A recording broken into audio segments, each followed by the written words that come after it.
All my dear masters for you మీకోసం ఛానల్కి స్వాగతం సుస్వాగతం. ముందుగా మన గురువు గారైన శ్రీ బ్రహ్మఋషి పితామహ పత్రిజీ గారికి మన గురుమాతకు నా ఆత్మ ప్రణామాలు మాస్టర్స్. ఓకే మాస్టర్, ఈరోజు మన ఛానల్కి సీనియర్ పిరమిడ్ మాస్టర్ గారైన మణి గారు పుల్లెట్పూర్ నుంచి వచ్చారు మాస్టర్స్. మేడం గారు చెప్పబోయే టాపిక్ హర్షిత్ వర్గాలు 5 కింగ్డమ్స్ గురించి చెప్తున్నారు మాస్టర్స్. ఓకే మాస్టర్స్, మనం మాస్టర్ గారిని ఇన్వైట్ చేసుకుందాం. Okay madam, please welcome madam, continue your section madam. Thank you madam. మనకి ఇంతటి జ్ఞానాన్ని అందించిన మన సుభాష్ పత్రి సార్కి, అలాగే మన spiritual tablets founder and chairman అయిన డాక్టర్ గోపాలకృష్ణ గారికి, ఈ మొత్తం హాస్టల్ మాస్టర్స్కి, జూమ్లో ఉన్న అందరికీ, ప్రతి ఒక్కరికి కూడా నా ఆత్మ ప్రణామాలండి. ముందుగా నా పేరు మణి అండి. మాది ఈస్ట్ గోదావరి జిల్లా పుల్లేటికూరు. నేను గత 10 సంవత్సరాలుగా మెడిటేషన్ చేస్తున్నానండి. నేను వృత్తిపరంగా అయితే నేను పోస్టల్లో జాబ్ చేస్తున్నాను. అందుకు ఇలా ఖాళీ టైమ్స్‌లో అంటే ఆదివారాలు లేకపోతే నైట్ టైము క్లాసులు చెప్తూ ఉంటాను. నేను 10 ఇయర్స్‌లో కూడా చాలా నేర్చుకున్నానండి ఈ మెడిటేషన్ ద్వారా. ఎందుకంటే నాకు చిన్న వయసులోనే అంటే ఇంటర్ అయిన వెంటనే మ్యారేజ్ అయిపోవడం, వెంటనే మళ్ళీ పిల్లలు, అలా నాకు బయట ప్రపంచం అంటూ ఏం తెలీదనమాట అసలు. చదువుతూ పెళ్లయిపోయింది. మరి పెళ్లి వెంటనే పిల్లలు. అలా తెలియకపోవడంతో అసలు మనుషులు ఎన్ని రకాలుంటారు, ఎలా ఉంటారన్నది ఏం తెలీదనమాట. ఆ ఇల్లు, భార్య, భర్త, పిల్లలు, అయితే బా బ అత్తమామలు అంతే అంతవరకునే. ఇంట్లో అమ్మ, నాన్న, అక్క, చెల్లి అంతే. అలా ఉండే టైంలో నాకు ఫస్ట్ జాబ్ ఆఫర్ వచ్చిందనమాట అండి. అంటే ఖాళీగానే ఉన్నాను కదా! పిల్లలిద్దరూ పుట్టేసారు. ఇలాగా ప్ర డిగ్రీ కూడా కంప్లీట్ చేశాను. ఖాళీగా ఉండడం ఎందుకని జాబ్‌లో జాయిన్ అయ్యాననమాట. అక్కడి నుంచి తెలిసింది జనాలు రకరకాల ఎలా ఉంటారో, ఏం చేస్తున్నారు అసల ఇలా ఉంటారా జనమని. ఆ జాబ్‌లో జాయిన్ అయిన కొత్తలో అయితే ఇంక మానేద్దామా అని ఏడుపొచ్చేసేదనమాట. అంతలా ఉండేవాళ్ళంట. ఒక్కొక్కళ్ళు ఒక్కో రకం మెంటాలిటీ. అలా అయినా కూడా మళ్ళీ నిలబడగలిగానండి. ఎందుకంటే ఇప్పుడు ఉన్న సిట్యుయేషన్‌లో జాబు అవసరమే. ఉన్న జాబ్ వచ్చిన జాబ్‌ని మనం ఎందుకు పోగొట్టుకోవాలి? ఉన్న జాబు అసలు వాళ్ళ మెంటాలిటీతో మనం ఇమడకపోవడం వల్ల నాకు ఇబ్బందొచ్చినా కూడా నేను ఇమడగలగాలి అని ఒక ఉద్దేశంతో నేను ఆ జాబ్ కంటిన్యూ చేయడం జరిగిందండి. అలా జాబ్ చేశాను. అలా చేస్తూనే 2 ప్రమోషన్‌లు కూడా వచ్చి ఇప్పుడు కూడా మంచిగా ఉంది జాబ్‌లో. అలాగే జా మాకు మెడిటేషన్ స్టార్ట్ చేసిన కొత్తలో నాకు కొంచెం బ్యాక్ పెయిన్ వచ్చేది. జాబ్‌లో జాయిన్ అయ్యానని చెప్పాను కదా! జాయిన్ అయ్యాక నాకు అంటే ఒక 2 బస్సులు మారి ఎళ్ళాల్సొచ్చేదనమాట. వెళ్ళే జాబ్ ప్లేస్‌కి. వెళ్ళేటప్పుడు రోడ్లయి బాగోక బస్సులో కొంచెం బ్యాక్ పెయిన్ అది వచ్చేస్తూ ఉండేదనమాట. అంతే ఇక బాగా వచ్చేస్తూ ఉంటది. నేను బస్‌లో ఏమనుకునేదాన్నంటే, బస్సంతా ఫుల్ రష్‌గా జనాలతో ఉండాలి. నీకు చక్కగా నుంచొని వెళ్ళిపోవచ్చు, కూర్చోక్కర్లేదు అనుకునేదాన్ని. ఖాళీగా ఉంటే సీట్లు మళ్ళీ కూర్చోమంటారు కదా! అలా కూర్చోమనక్కర్లేదు. ఫుల్ రష్‌గా ఉండాలనుకునేదనమాట. ఎవరన్నా పెద్దవాళ్ళంటోళ్ళు, ప్రెగ్నెంట్‌లు వచ్చినా కూడా పెద్ద గబగబా లేసి ఇచ్చేసేదాన్ని ప్లేసు. అలా ఇచ్చేసేది. అంటే కూర్చోవడం ఇబ్బందయ్యి. ఆళ్ళ మీద ఇష్టంతో కాదు. కూర్చోవడం ఇబ్బందయ్యి అలా ఇచ్చేసేదనమాట. మామూలుగా నేనైతే మెడిటేషన్‌లోకి మామూలుగానే వచ్చాను. మా ఇంటి వెనకాల ఒక మెడిటేషన్ క్లాస్ పెట్టారు 40 డేస్ అనమాట.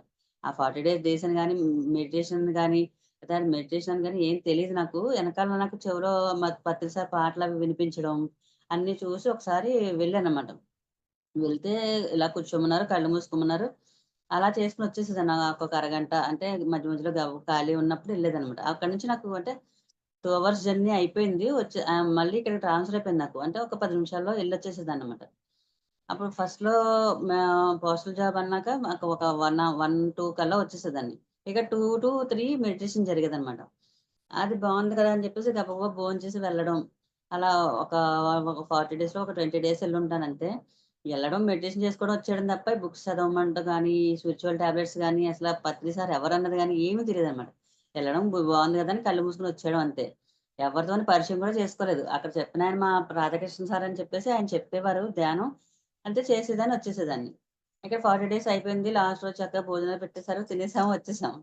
అయిపోయాక ఇంక మళ్ళీ మధ్యలో బ్రేకొచ్చిందన్నమాట. మాకు మెడిటేషన్ సెంటర్ లేదిక్కడ. ఫస్ట్‌లో అనమాట. 2014, 15 అప్పుడనమాటండి. తర్వాత మళ్ళీ ఇంకొకళ్ళ ఇంటి దగ్గర పెట్టారనమాటండి. అక్కడ పెట్టినప్పుడు మళ్ళీ రెగ్యులర్‌గా ఎళ్ళడం మొదలుపెట్టామనమాట. రెగ్యులర్‌గా వెళ్ళడం. మా సారు బుక్స్ చదవమని చెప్పేవారు. మెడిటేషను, పౌర్ణమి మెడిటేషన్‌లు, మళ్ళీ ఎండలో కూర్చొని మెడిటేషన్ చేయమనేవారు. వర్షంలో కూర్చొని మెడిటేషన్ చేయమనేవారు. ఎక్కడ కూర్చున్నా సరే మెడిటేషన్ మీకు అలవాటయిపోవాలని చెప్పేవారనమాట. మా ఇంట్లో టీవీ గది ఒకటే ఉండేదనమాట. అక్కడే కూర్చొని టీవీ చూస్తూ ఉంటారు. మరి మెడిటేషన్ చేయాలంటే కుదరట్లేదండి అంటే, "మీరలా అనుకోద్దసల. మీరు అంత గొడవలో ఉన్న అంత మీరే సౌండ్ ఎక్కువ పెట్టేసుకొని కూర్చొని మెడిటేషన్ చేయండి" అని చెప్పేవారనమాట మా సార్. అలాగే కొంచెం ఫస్ట్‌లో డిస్టర్బెన్స్ అయినా కూడా చాలా బాగా మేము మెడిటేషన్ చేయడం నేర్చుకున్నామండి. అంటే ఎక్కడున్నా ఎట్టి పరిస్థితుల్లోను కూడా మీరు మెడిటేషన్ చెయ్యగలగాలి అని చెప్పేవారన్నమాట. బస్సులో ఎళ్తుంటే బస్సులో కూడా మెడిటేషన్ చేసేసేవాళ్ళమాట. అంటే ఒక అరగంట ఉంటంటే మనకు తెలుస్తది కదా! అన్నీ తెలుస్తాయి. బస్సు ఎక్కడ ఆగుతుంది, ఏం చేస్తుంది అన్నీ తెలుస్తాయి కదా! కానీ మెడిటేషన్‌లో ఉంటాం. అలాగా ప్రతి చోట మెడిటేషన్ చేయడం. అలాగే పౌర్ణమి మెడిటేషన్ అంటే నైట్ 8 అవర్స్ ఒకేసారి కూర్చొని మెడిటేషన్ చేయడం అన్నీ చెప్పేవారన్నమాట. అలాగా మెడిటేషన్ బాగా చేయడం మాత్రం అలవాటు చేసింది మాత్రం మా రాధాకృష్ణ సార్ అండి. ఆయనకి థాంక్స్ చెప్పుకోవాలి. ఎందుకంటే ఆయన మా ఊరి అల్లుడండి ఆయన. వచ్చి మాకిక్కడ పుల్లటిగురిలో మెడిటేషన్ చెప్పి ఇక్కడే ఆయన మెడిటేషన్ గురించి ఇక్కడే ఉండిపోవడం జరిగిందండి.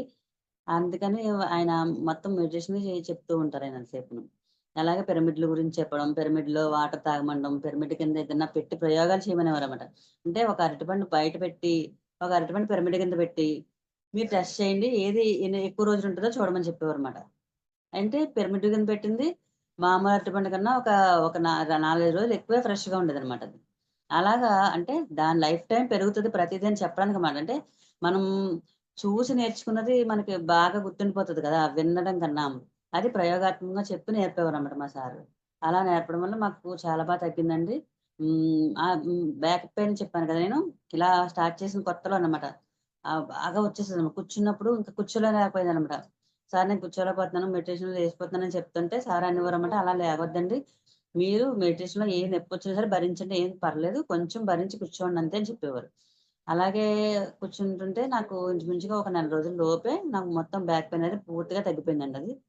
ఇప్పుడు ఎన్ని గంటలైనా కూర్చోగలుగుతాను నేను. ఎంతసేపైనా కూర్చోగలుగుతాననమాట. నిజంగా ఈ ధ్యానాన్ని నేర్పిన పత్రి సార్‌కి వేల వేల వందనాలు చెప్పుకోవాలండి. ఎందుకంటే అసలు మనకి అరటిపండొలిచి నోట్లో పెట్టినట్టుగా ఇంత ఈజీగా చెప్పుకోవచ్చు సార్. ఇప్పుడు చూసారు ఇదివరకు మహర్షులు వాళ్ళు ఏం చేసేవారు? ఎక్కడికో హిమాలయాలకెళ్ళిపోయి తపస్సు చేసుకొని ఇంకా ఏంటి మా సంసారాన్ని వదిలేసి కూర్చొని చేసుకునేవారు. చేసే తపస్సునే ఇప్పుడు మనం ధ్యానం అంటున్నాం. చక్కగా మన ఇంట్లో ఉంటూ మన బాధ్యతలు మనం నిర్వహించుకుంటూ మనం చేసేదంతా కూడా చక్కగా చేసుకుంటున్నాము. అంటే సంసారంలో నిలవడం అనేది ఆయన బాగా నేర్పారు మనకి. అందుకే చాలా ఈజీగా మనం నేర్పుతున్నారు. ఈజీగా చేయగలుగుతున్నాం ఇది కూడా. ఓకే అండి. మధ్యలో ఇంకోసారి మళ్ళీ చెప్తాను నా ఎక్స్‌పీరియన్స్. క్లాస్‌లోకెళ్ళిపోదాము. ఫస్టు అరిషడ్ వర్గాలు చెప్పుకుందామండి. అరిషడ్ వర్గాలంటే ఏంటి? మనకు తెలుసు కదా! కామము, క్రోధము, లోభము, మోహము, మదము, ఆశ్చర్యం అంటే 6. ఈ 6 కూడా ఎక్కడుంటాయి ఇవన్నీ కూడా? మన లోపలే కదా ఉండేది. మన లోపలే ఉంటాయి. ఈ అరిషడ్ వర్గాలన్నీ కూడా. ఈ అరిషడ్ వర్గాలు ఉన్నాయని కూడా కొంతమందికి తెలీదు. కానీ ఏదైనా ఎవరినో ఒక మాట అనేసరికి రెయ్యమని లేచిపోయి గబగబా కోపమొచ్చేస్తా ఉంటది. లేదా ఎవరన్నా తిట్టేసరికి ఏడుపొచ్చేస్తా ఉంటది. ఎవరికైనా వేరైనా చక్కగా మెడలో నగలయ్యి ఉన్నాయనుకోండి, ఆహా! నాకు లేవని ఒక అసూయ వస్తూ ఉంటది. ఈర్ష్య వస్తూ ఉంటది. ద్వేషం వస్తూ ఉంటది. అన్నీ ఉంటాయి మన దగ్గర. కానీ మన లోపల ఉంటాయి. వాటి వల్ల మనకు చెడు జరుగుతదన్న విషయం మనకు తెలీదంతే. కదండీ! ఇప్పుడు కోపం పెరిగిపోయి ఎక్కువగా కోప్పడే వాళ్ళకి ఏమొస్తది? బీపీ వస్తది. అంతేనా? ఆ పక్కోళ్ళ మీద ఈర్ష్య, కోపం, అసూయ, అసూయ ఉందనుకోండి. అసూయున్న పక్కోళ్ళ మీద ఈర్ష్య పడినా ఏమొస్తది? షుగరొస్తది. అలాగా ఈ అరిషడ్ వర్గాల వల్ల మనకి నష్టమే గాని లాభం ఏమీ లేదు. అందుకే వాటిని మనం వాటి కంట్రోల్‌లో మనం వెళ్ళిపోకుండా మన కంట్రోల్‌లో తెచ్చుకోవాలన్నమాట ఆటిల్ని. అలా తెచ్చుకున్నప్పుడు మనకి ఏ రకమైన అనారోగ్యాలు రావు. చాలా హెల్తీగా ఉంటామన్నమాటండి. ఈ అరిషడ్ వర్గాల గురించి చెప్పుకుందాం ముందు. ఫస్ట్ ఒక చిన్న స్టోరీ చెప్తాను. మనకి విశ్వామిత్రుడు తెలుసు కదండీ! మహర్షి గదా! రాజర్షి. ఆయన చాలా మ మన్ చాలా గొప్ప వ్యక్తి అనమాట. మంచి రాజు. ఆ రాజు తగ్గ మంచి పరాక్రమాలు అన్నీ ఉన్న వ్యక్తి అనమాట అతను. అతను ఒకసారి వేటాడడానికి అంటే ఒక అడవికెళ్ళాడండి. అడవికెళ్ళి వేటాడుతూ ఉండగా అక్కడ మధ్యాహ్నం అయిపోయేసరికి ఆకలేస్తది కదా! అందరికి. వెనకాల ఇంకా 10, 15 మందో, 20 మందో ఉన్నారు. వాళ్ళ సైనికులు వాళ్ళు. అందరూ కలిసి అక్కడ ఏంటని చూసేసరికి అక్కడ వశిష్ఠ మహర్షి ఆశ్రమం కనబడుతదన్నమాట. సరే వెళ్దాం అని చెప్పేసి వశిష్ఠ మహర్షి ఆశ్రమానికెళ్ళేసరికి, ఆ ఆశ్రమంలో ఏం చేస్తాడంటే అతను చాలా గౌరవంగా రాజు కదా మరి. తీసుకెళ్ళి చక్కగా సకల మర్యాదలు చేసి చక్కగా పంచభక్ష పరమాన్నాలతో భోజనం పెట్టి కూర్చోబెడతాడనమాట. ఇయన్నీ చూస్తున్నాడు కదా! ఏంటి ఇతనేమో ముక్కు మూసుకొని కూర్చునే సన్యాసి. ఇతని దగ్గరికి ఇంత పంచపక్షి పరమాణాలు ఎలా వచ్చేసాయి? ఎంతమంది వచ్చినా చక్కగా వడ్డించాడు. అన్నీ చేశాడు. ఆ! ఇంత ఎలా వచ్చిందని చెప్పేసి అక్కడ పరీక్షిస్తాడు కదా! పరీక్షను చూసేసరికి రాజు అక్కడ కామధేను ఉంటదన్నమాట అతని దగ్గర. అంటే కామధేను తెలుసు కదండీ! గోవనమాట. ఆ కామధేనువు ఏమడిగినా ఇస్తదనమాట. అది చూసి అంటే దాని అతనికి ఒక ఈర్ష్యొచ్చిందంట. ఈర్ష్య, అసూయ ఏదైనా అనుకోవచ్చు. వచ్చి ఇలాంటిది నీ దగ్గర ఉండడం ఏంటి? నువ్వు ఇక్కడెక్కడో అడవుల్లో ఉన్నావు. అది నా దగ్గరుంటే నాకు చాలా ఉపయోగపడుతది. ప్రజలకు కూడా ఉపయోగపడేలా అవుతది. నాకిచ్చేయి ఆ కామధేనువు అని అడిగాడంట. అడిగితే అది అతను సున్నితంగా నేనివ్వను రాజుగారు అని చెప్పాడతను.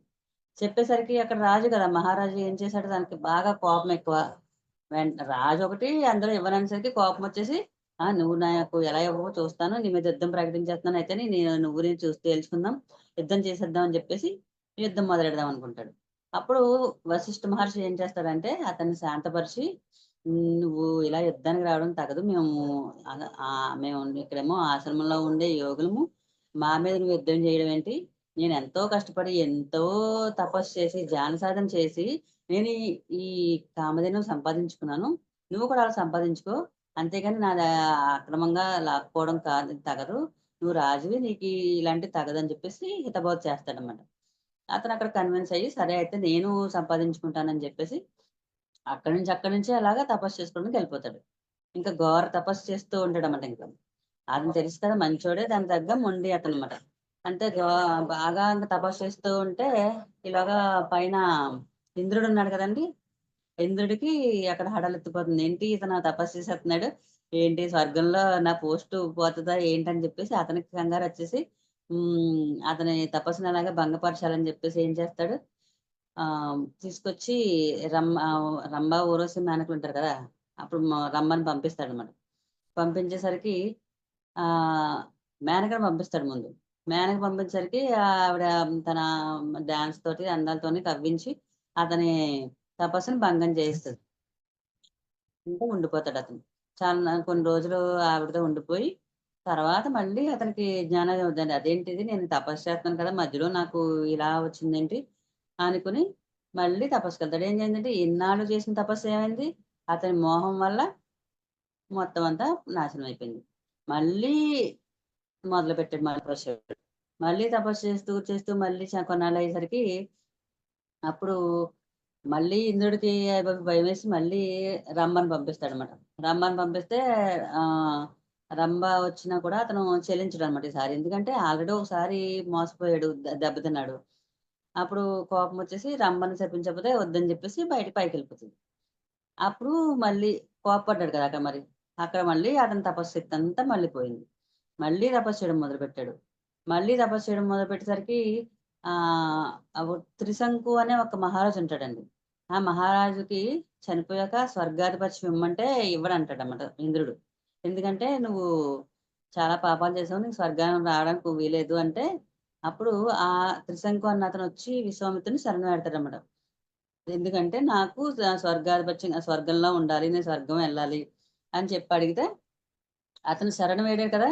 అతనికక్కడ అహంకారం వచ్చింది. అంటే నా వల్ల ఇతను లాభం పొందాలి. అంటే నేనేం చేయాలి అని చెప్పేసి ఈ తపశ్శక్తినంతా ధారపోసి త్రిశంకు స్వర్గం అని చెప్పేసి భూమికి, ఆకాశానికి మధ్యలో ఒక స్వర్గాన్ని ఏర్పరిచి అక్కడ పెడతాడు త్రిశంకుని.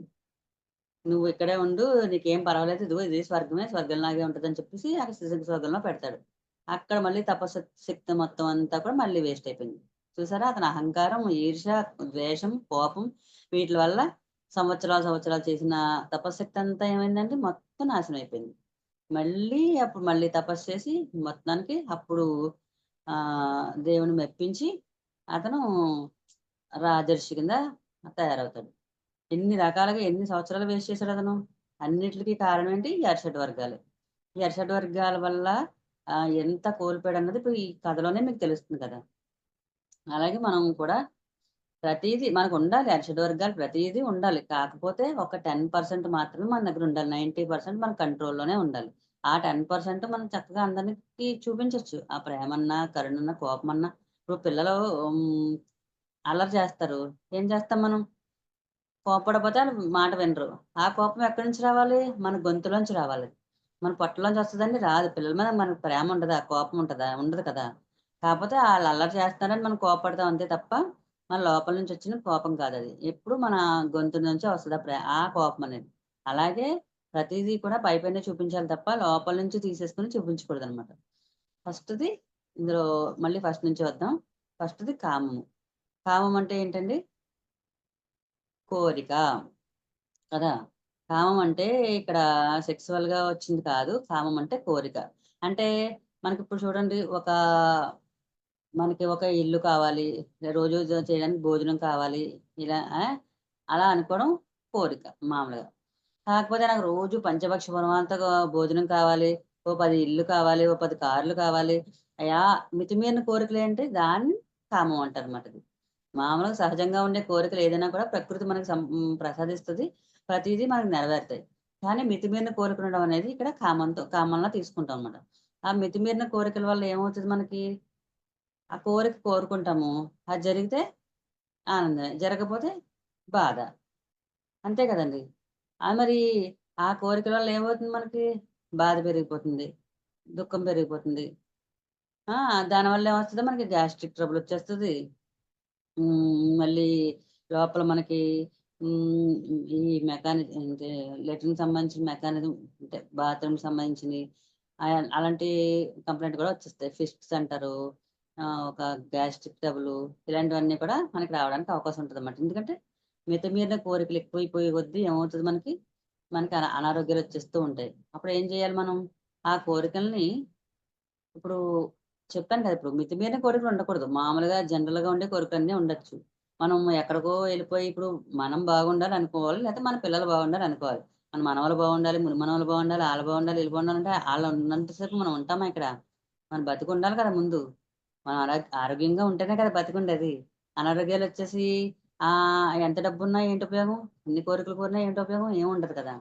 మనకి మనం చక్కగా కోరుకుని, ఆ కోరికలు నెరవేర్చుకునే దిశగా మన వంతు మనం కృషి చెయ్యాలంతే. ఆటోమేటిక్‌గా కోరికలనేవి నెరవేరుతాయి. ఇప్పుడు ఒక పిల్లాడున్నాడండి. వాడు నిప్పు దగ్గరికెళ్ళిపోతానంటాడు చంటి పిల్లోడు. వెళ్ళిపోతానంటే మనం ఎళ్ళనిస్తామా? కాలుతదని మనకు తెలుసు కదా! ఎళ్ళొద్దు బాబు అని చెప్పేసి వెనక్కి లాగుతాం. ఎళ్ళొద్దని వెనక్కి లాగుతాం. ఎన్ని సార్లు ఎళ్తున్నా ఎళ్ళిపోతున్నాడనుకోండి, అప్పుడేం చేస్తాడు వాడు ముట్టుకొని కాలితే ఆహా! కాలిందా అని చెప్పేసి వెనక్కొచ్చేస్తాడు. అలాగా మనం కూడా మన కోరికలను ఎప్పుడూ కూడా కంట్రోల్‌లో ఉంచుకోవాలి. ఆ! ఉంచుకుంటేనే మనకి ఆ అనారోగ్యాలనేవి రాకుండా ఉంటాయనమాట. రెండోది కో క్రోధం. క్రోధం అంటే ఏంటి? కోపం. అది కూడా అంతే. ఇప్పుడు చూడండి మనం కోరికలు కోరుకుంటున్నాము. ఆ కోరికలు కోరినప్పుడు అవి తీరినియి అనుకోండి ఆనందంగా ఉంటాం. తీరకపోతే పక్కన దుఃఖం వచ్చేస్తది. నాకెందుకు తీరలేదని కోపం వచ్చేస్తూ ఉంటది ఓ పక్క నుంచి. ఈ కోరికల వల్లే ఈ కోరికలు తీరకపోతే ఏమవుతది? కోపం వచ్చేస్తది. ఆ కోపం ఏమవుతది? మనకి మళ్ళీ బీపీలు, షుగర్‌లు అన్నీ వచ్చేస్తూ ఉంటాయి. ఆ క్రోధం ఇప్పుడు చూడండి ఆహ్, తన కోపమే తన శత్రువు అని చెప్పేసి మనకి ఒక పద్యం కూడా ఉంది. అందుకే మన కోపం ఎప్పుడు మనకు శత్రువే గాని మన మిత్రుడేం కాదు. ఆ కోపాన్ని కూడా చెప్పాను కదండీ! మనం ఎంతవరకు ఉపయోగించాలో అంతవరకు ఇప్పుడు మనకి ఎక్కువ కోపం ఉందని మనకు తెలుస్తుంది. కానీ మనం ఏం చేస్తున్నాము? ఆ కోపాన్ని కంట్రోల్ చేసుకోవడం ఎలాగని కూడా కొంతమందికి తెలీదు. అదేంటంటే ఇప్పుడు మనం మెడిటేషన్ ధ్యానము, స్వాధ్యాయము, సజ్జన సాంగత్యము. ఈ మూడిట్ల ద్వారానే ఈ కోపాన్ని కంట్రోల్ చేసుకోగలం. మనం ధ్యానం చేయడం వల్ల ఒక 60% అంటే ఒక 60% కోపాన్ని మనం కంట్రోల్ తెచ్చేసుకుంటాం. తర్వాత స్వాధ్యాయం. స్వాధ్యాయం, సజ్జన సాంగత్యం చేయడం వల్ల ఇంకో 20%, ఓ 10% మొత్తం 90% మన కంట్రోల్‌లోకొచ్చేస్తది. చూసారా జనంలోకొచ్చాక చాలా మందికి "నువ్వు మారిపోయావు, చక్కగా ఉన్నావు, కోపం పడట్లేదు, లేతే బాధపడట్లేదు, ఎక్కువగా ఏడవట్లేదు" అని అంటూ ఉంటారు. అలాంటి అనుభవాలు చాలా మందికొచ్చే ఉంటాయి. అంటే జనం వల్ల మనలో మార్పనేది లోపల నుంచి జరుగుతదనమాట. బయట బయట కాదు. లోపల నుంచి మనకు మార్పనేది జరుగుతదనమాట. ఆ మార్పు మనకి క్లియర్‌గా కనబడతది. అంటే ఈ ధ్యానం చేయడం వల్ల 60% స్వాధ్యాయం అంటే బుక్స్ చదవడం, ఆ చదివింది చెప్పడం, ఆ బుక్సే కాకుండా మనం పీఎంసీ ఛానెల్ చదివినా కూడా అది స్వాధ్యాయం కింద లెక్క. ఎందుకంటే అవన్నీ మనం వింటున్నాం కదా! అది మన బుర్రలోకెళ్తున్నాయి కదండీ! అది కూడా మన స్వాధ్యాయం కింద లెక్క. ఆ విన్నది మనం చదివింది మళ్ళీ వేరే ఒకళ్ళకి చెప్పడం, దాంతో డిస్కషన్ చేయడం సజ్జన సాంగత్యం అంటారు దాన్ని. అలా చేయడం వల్ల ఇంకో 10% అంటే 90% అక్కడ తగ్గుతుంది. ఇంకా 10% ఉన్నది ఏం చేయాలి మరి? ఆ 10% ఏంటంటే, మనకి అది నిజమైన కోపం అనమాట. అది మన దగ్గర ఉండాలది. మనకి ఎప్పటికప్పుడు ఆ కోపం కూడా ఉపయోగపడుతుంది. ఇందాక చెప్పాను కదా! పిల్లల విషయంలో ఏమవుతది, మనం కంపల్సరీ అలా కోపం చూపించకపోతే వాళ్ళ మాట వినరన్నప్పుడు అలాంటి కోపాన్ని మనం ప్రదర్శించుకోవాలి. అలాగే కాకుండా ఇప్పుడు మా అత్తగారు తిట్టేస్తున్నారండి, మా ఆయన గారు తిడుతున్నారండి, మాకసలు పడదండి. మేము ఫైటింగ్ చేసేసుకుంటూ ఉంటాము. చాలా కోపమొచ్చేస్తుంది అంటా ఉంటారు. కానీ అలాంటప్పుడు కొంతమంది ఏం చేయరంటే అత్తగారితో హ్మ్. ఎక్కువగా వాదించలేరు. లేపోతే అత్తగారితో దెబ్బలాడలేరు. కానీ కోపమొచ్చేస్తూ ఉంటది పక్క నుంచి. లోపల కోపాన్ని కంట్రోల్ చేసుకోలేరు. అలాంటప్పుడు ఏం చేయాలంటే, మనం ధ్యానంలో కూర్చొని, ధ్యానంలో ఈ కోపాన్నంతా ఒక చిన్న బాల్‌లాగా, ఒక రౌండ్‌గా ఒక బాల్‌లాగా ఊహించుకోవాలన్నమాట. ఆ ఊహించుకొని కోపాన్ని ఆ బాల్‌లోకి వదిలిపెట్టేయాలి. ఆ బాల్‌ని విశ్వంలోకి వదిలిపెట్టేయాలి. నా అంటే కోపం లోపలికెళ్ళిపోతే మనల్ని కాల్చేస్తది. అలాగే బయటకొస్తే బయట వాళ్ళకి కూడా చెడ్డే కదా! మనం బయట కోపం చూపించామంటే ఎవరు ఊరుకుంటారు? ఎవరు ఊరుకోరు. మళ్ళీ తిరిగి దెబ్బలాడతారు. కానీ ఇప్పుడు చెప్పాను కదా! మన భర్త మీదో లేతే అత్తగారి మీదో మనం కోపం చూపించే పరిస్థితి లేదక్కడ. మన కోపం వచ్చేస్తుంది గానీ అక్కడ చూపించలేము. అలాంటప్పుడు బాల్‌లా ఊహించుకొని ధ్యానంలో కూర్చొని అలా విశ్వంలోకి వదిలేయాలి బాల్‌ని. అంటే ఆ బాల్ ఎళ్ళిపోయి అవతలోళ్ళని దహించేయాలి అనుకోకూడదు మళ్ళీ మనం. ఆ బాల్ విశ్వంలోకి వదిలేయాలంతే. అలా ఎళ్ళినప్పుడు ఆ కోపం అనేది మనకు కంట్రోల్ అయిపోతది. మనం చక్కగా మనకి ఏ హెల్త్ ఇష్యూస్ లేకుండా కామ్‌గా ఉంటామనమాట. అలాగే మనం అంత కామ్‌గా ఉండి అవతలోళ్ళతో దెబ్బలాడకుండా ఉన్నప్పుడు అత్తగారు అవ్వచ్చు, భర్తే అవ్వచ్చు, కొన్నాళ్ళకి వారు మారిపోవచ్చు. ఎందుకంటే, అయ్యో! మనం ఎంత దెబ్బలాడుతున్నా కూడా తనేం దెబ్బలాడట్లేదు, తిరిగి కోప్పడట్లేదు మన మీద అనుకుని వాళ్ళు మారొచ్చు. లేదా వాళ్ళు మారట్లేదనుకుంటే ప్రకృతి నుంచే ఆళ్ళకి కూడా ఒక పనిష్మెంట్ అనేది వస్తదనమాట. ఎందుకంటే, మనం ఆల్రెడీ మారిపోయాము.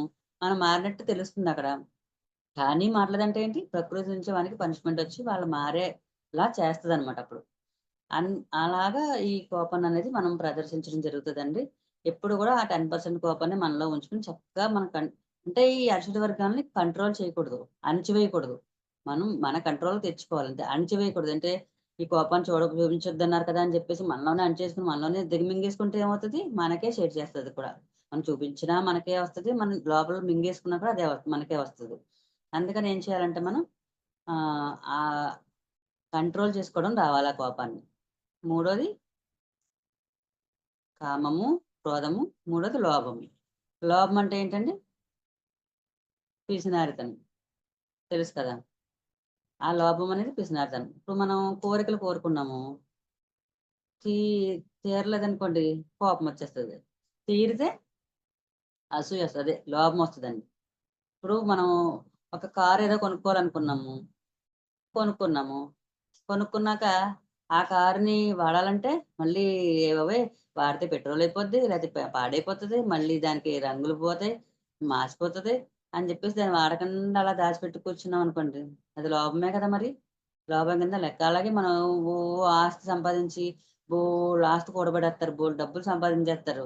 ఆ సంపాదించేది మళ్ళీ తినగలరా అంటే ఖర్చయిపోద్దని భయం. పోనీ తిందామనుకుంటే మళ్ళీ ఆళ్ళకి బీపీలు, షుగర్‌లు ఉంటాయి. అంటే సంపాదించింది అనుభవించలేరు. అలాగని ఖర్చు పెట్టలేరు. అలాంటోళ్ళకే ఏమొస్తది? లోభం కింద లోభి అనుకోండి. లోభం కింద మారిపోతారన్నమాట వాళ్ళు. ఆ లోభం వల్ల అంటే ఏంటంటే వాళ్ళు సంపాదించింది ఇదే శాశ్వతము. దీనివల్లే మనం ఇంకా ఉండిపోతాం. మనకి ఈ భూమే శాశ్వతము అని అనుకునే అపోహలో ఉండి వాళ్ళు ఇంకా లోభి కింద మారతారు. ఎప్పుడైతే మనం ధ్యానంలోకొచ్చి ధ్యానం చేస్తారో అంటే ఈ భూమి అనేది ఒక మనకి పాఠశాల మాత్రమే. ఇక్కడికి మనకెందుకొచ్చాము మనం? ఈ భూమి మీద నేర్చుకోవడానికొచ్చాము. ఈ పాఠశాల ఇప్పుడు స్కూలుందండి. స్కూల్లో ఒక ఫస్ట్ క్లాస్ చదివాము. చదివాక ఎగ్జామ్స్ ఉంటాయి. రాసేస్తాము. తర్వాత సెకండ్ క్లాస్‌లోకెళ్తాం కదా! ఆ క్లాస్‌లోనే ఉండిపోతామా? ఉండం కదా! వేరే క్లాస్ అలా మారుకుంటూ మనం పీజీ వరకు చదువుకుంటాం. పీహెచ్‌డీ వరకు చదువుకుంటాం. అలాగే భూమి అనేది ఒక స్కూలు, ఒక క్లాసు. ఈ క్లాస్‌లో పాస్ అయిపోతే పైకెళ్ళిపోవాలి గానీ ఇక్కడే ఉండిపోతాము. ఇక్కడ నా ఆస్తులున్నాయి, నా పెళ్ళాం ఉంది, నా పిల్లలున్నారు, నా భర్తున్నాడు అని ఇక్కడే ఉండిపోతామా? అక్కడ ఉండిపోతే మన ఎదుగుదల ఏముంటదక్కడ?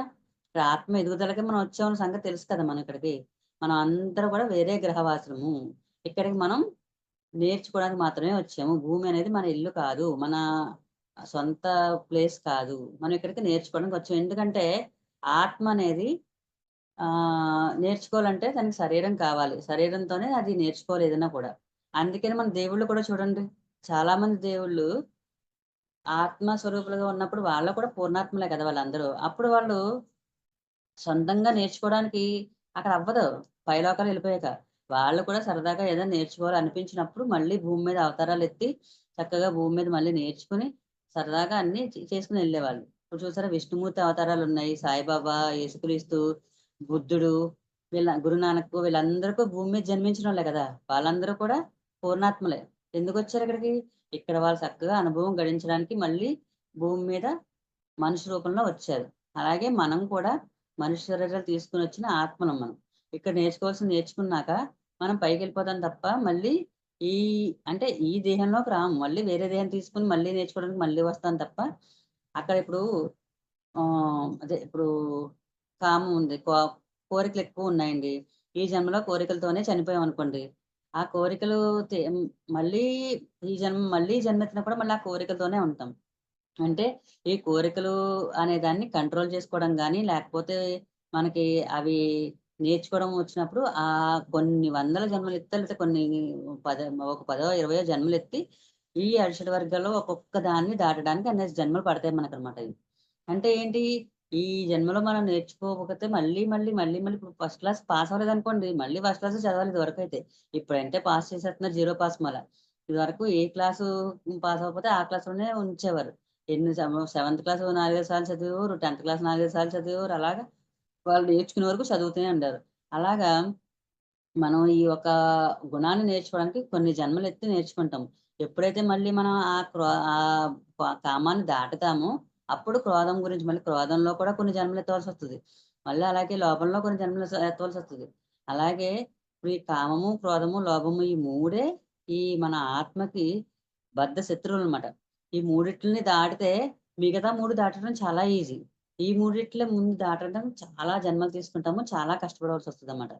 ఈ మూడిట్లిని తొందరగా దాటేస్తే ఆ 3 కూడా తొందరగా కొన్ని కొన్ని జన్మల్లోనే వెళ్ళిపోతామనమాట. ఈ లోభత్వం అనేది ఇప్పుడు ధ్యానం చేస్తున్నాము. ఇప్పుడు ఇది మన ఇల్లు కాదని తెలుసుకుంటాము. అప్పుడు ఇంత కూడబెట్టింది ఏం చేస్తాడతను, ఇక్కడి నుంచి మనం పోయేటప్పుడు ఏం పట్టుకెళ్ళం కదా! ఇక్కడే ఉంచేస్తాం గదా! అని చెప్పేసి అప్పుడు పంచడం మొదలుపెడతాడతను. అప్పుడు ఏం చేస్తాడు ఈ లోభత్వాన్ని అతను దాటగలుగుతాడన్నమాట. అలా ఎప్పుడైతే తెలుసుకొని దాటుతాడో, అతనికి కొన్ని రకాల యొక్క వ్యాధి నుంచి బయటపడతాడు. ఆ జన్మ నుంచి కూడా బయటపడి, మళ్ళీ వేరే నేర్చుకోవడానికి వేరే జన్మకెళ్తాడనమాట. 3 అయిపోయినాయి ఇక్కడికి. ఏంటి? కామము, క్రోధము, లోభము. నాలుగోది మోహము. మోహం అంటే ఏంటి? తెలుసు కదండీ! అంటే ప్రతి దాని మీద మోహం. ప్రతి దాని మీద ఏదైనా ఇప్పుడు ఒక మనిషి మీదే కాదు, ఒక వస్తువు మీదే కాదు, ఒక దేని మీదైనా కూడా ఎక్కువ ప్రేమ చూపించేస్తే దాన్ని మోహమే అంటారు. ఇప్పుడు ఒక భర్త ఉన్నాడండి. తన భార్య, భర్త పిల్లలే ప్రపంచం అని చెప్పేసి వాళ్ళ మీదే అతి ప్రేమ చూపించేస్తూ ఇంక వాళ్ళదే దగ్గరే ఉంటూ వాళ్ళనే చూసుకుంటూ ఉంటే, మరి మనకి ఇంకా ఉంటారు కదా! మన పేరెంట్స్ ఉంటారు, అన్నదమ్ములుంటారు. ఇంకా వాళ్ళందరిని కూడా చూడాలి కదా! వాళ్ళందరిని కాకుండా వీళ్ళనే చూస్తాను, వీళ్ళంటేనే నాకు ప్రేమ అంటే దాన్ని మోహం అనే అంటారు. అలాగే ఒక ఇద్దరు ఫ్రెండ్స్ ఉన్నారండి. ఆ ఫ్రెండ్స్ ఇద్దరు ఏం చేస్తారంటే చాలా ఇష్టం ఒకళ్ళకొకళ్ళును. చాలా ఫ్రెండ్లీగా ఉంటారు. వాళ్ళు ఒక బిజినెస్ ఏదో పెడదాం అనుకున్నారండి. వాళ్ళకి అందులో ఎక్స్‌పీరియన్స్ ఏం లేదు. కాకపోతే పెడదాం అనుకునేసరికి ఇంకొకతను ఎక్స్‌పీరియన్స్ ఉన్నతను వచ్చాడు. వచ్చి నేను కూడా మీతో కలుస్తానని చెప్తాడు. అబ్బబ్బబ్బా! వద్దు నీ వల్ల మా స్నేహం చెడిపోద్దని చెప్పేసి అతను వాళ్ళని తీసుకోకుండా ఈళ్ళిద్దరే బిజినెస్ పెట్టేసి, ఆ బిజినెస్ గురించి ఏం తెలీదు కదా వాళ్ళకి. తెలియనప్పుడు వాళ్ళు మొత్తం బిజినెస్ అంతా లాస్ అయిపోతారు. అప్పుడు తెలుస్తది అయ్యో! బిజినెస్ తెలిసినోళ్ళు అంటే ఏంటి వీళ్ళిద్దరి మధ్య ఉన్న స్నేహం, ఆ స్నేహమే అతి అయిపోయింది మళ్ళా అక్కడ మోహం కింద మారిపోయింది. మన మధ్య ఇంకొకళ్ళొస్తే మన స్నేహం పాడైపోద్దేమో అన్న ఉద్దేశంతో వాళ్ళతను తీసుకోలేదు. అతను తీసుకున్నాడనుకోండి చక్కగా వ్యాపారం నడుచును, అన్నీ జరుగుతాయి. కాకపోతే ఏంటంటే అక్కడ మోహం అయిందనమాట. స్నేహము మోహమే అవుతది. ప్రేమైనా మోహమే అవుతది. ఏదైనా ఎక్కువగా చూపిస్తే దాన్ని మోహమే అంటారు. అలాగే ఇప్పుడు ఒక లవర్స్ ఉండొచ్చు. అదే ఒక తల్లి బిడ్డ అవ్వచ్చు. ఒక అన్నదమ్ములు అవ్వచ్చు. ఎవరైనా కూడా ఎక్కువగా అతి ప్రేమను చూపిస్తే గనక వాళ్ళు దాన్ని మనం మోహం అనే అంటాము. ఆ మోహం అనేది మనం ఎప్పుడూ తగ్గించుకోవాలి. ఎందుకంటే ఆ మోహంలో కొట్టుకుపోయే వాళ్ళకి వేరే ప్రపంచం తెలీదింక. వాళ్ళే ప్రపంచం అని వాళ్ళ దగ్గరే ఉండిపోతారు తప్ప వేరే దగ్గరికి వెళ్ళలేరింకసల. అందుకనే మనం ఆ మోహాన్ని కూడా చాలా ఈజీగా మన ధ్యానం ద్వారానే తగ్గించుకోవాలి అది కూడా. మనం ఈ బుక్స్ చదువుతూ, ధ్యానం చేస్తూ ఉన్నప్పుడు ప్రతీదీ మనం దాటగలం. ప్రతీదీ కూడా మనలో ఉన్నది ఏంటి? మన లోపం ఏంటి, మనలో ఉన్న గుణాలేంటి మనమే తెలుసుకోగలుగుతాం. అంటే ఎప్పుడు కూడా ఇది ఇన్నర్ ప్రయాణమే కదా! మన లోపలికి మనం వెళ్లి మనం ప్రయాణం చేస్తున్నాము. మన లోపలికి మనం ప్రయాణించే వల్ల మనలో ఉన్న గుణాలు తెలుస్తున్నాయి. మనలో ఉన్న మంచి ఏంటి, చెడ్డేంటి అన్నీ మనకు తెలుస్తున్నాయి. అప్పుడు మనం మార్చుకోవడానికి మనకు చాలా ఈజీ అయిపోతుందప్పుడు. ఇప్పుడు 3 అయినియి, 4 అయినియి కదా! కామము, క్రోధము, లోభము, మోహము, మదము. మదం అంటే ఏంటి? అహంకారం. అహంకారం కూడా ఒక మనకి ఉన్న ఒక శత్రువే అనమాట. ఈ అహంకారం అనేది ఏంటో కూడా అది కూడా అంతే. ఇప్పుడు మనం ఒక ఇప్పుడు పత్రి సారే ఉన్నారండి. ఆయన అసలు ధ్యానం నేర్పిన గురువాయన. ఆయన ఎప్పుడైనా సరే ఎవరన్నా ఎక్స్‌పీరియన్స్ చెప్తుంటే చక్కగా వింటారా లేదండి? ఇప్పుడే ఇవాళ ధ్యానంలోకొచ్చి ధ్యానం చేసి ప్రతి ఒక్కళ్ళని ఆయన ఎక్స్‌పీరియన్స్ అడుగుతారు. అడుగుతారా? అడిగినప్పుడు ఖచ్చితంగా ప్రతి ఒక్కళ్ళది చాలా ఇంట్రెస్ట్‌గా వింటారు. ఆ విని అది కూడా అందరికి చెప్పమని చెప్తారు. ఆయన అంత ధ్యానం చెప్పి నేర్పిన గురువు గారా ఇప్పుడు ఇవాళొచ్చాను ధ్యానంలోకి నీ అనుభవం నేను వినడం ఏంటి అంటారాయన? అనరు కదా! అదే మదం అనేది. మదం అనేది లేకుండా ఉన్నారు చక్కగా. అలాగా మనం కూడా మనం ధ్యానంలోకొచ్చినప్పుడు మనం ఎవరన్నా చెప్పినప్పుడు మనం అంతకంటే చిన్నవాళ్ళు అవ్వనండి, పెద్దవాళ్ళు అవ్వనండి ఎవరు చెప్పినా కూడా వినడం అనేది నేర్చుకోవాలి. ఈ మదంతో ఉన్నవాళ్ళు ఏం చేస్తారంటే, "నువ్వు నాకు చెప్పేదేంటి? నువ్వు చెప్పింది నేను వినడం ఏంటి?" అన్నట్లుగా ఉండి, వాళ్ళు చెప్పిందే వేదం, వాళ్ళు చెప్పిందే చేయాలి. అంటే తను పట్టిన కుందేలుకి మూడే కాళ్ళంటే, మూడే కాళ్ళని వాదిస్తాడు తప్ప, నాలుగన్నప్పుడు మనం చెప్పింది వినరనమాట అసలు. అదే అదే మనకి నేర్చుకోవాలన్నమాట అక్కడ. ఈ మదం అనేదేంటంటే, ఒక అహంకారం అనేది ఇక్కడ పురుషాహంకారం కూడా ఉండొచ్చు. ఇందులో జూమ్‌లో మగవాళ్ళు ఉన్నప్పుడు ఉన్నట్టు ఒకటి తెలుసు. కాకపోతే ఏంటంటే, ఇక్కడ మనం ఆత్మస్వరూపులుగా చెప్తున్నాం మరి ఇప్పుడు పురుషాహంకారం అనేది కంపల్సరీ ఉందండి. అంటే ఇప్పుడు ఆడ, మగ సమానమే ఈక్వల్‌గా ఉన్నారంటున్నారు తప్ప, ప్రతి చోట కూడా పురుషాహంకారం ఉంది ఇంకా కూడా.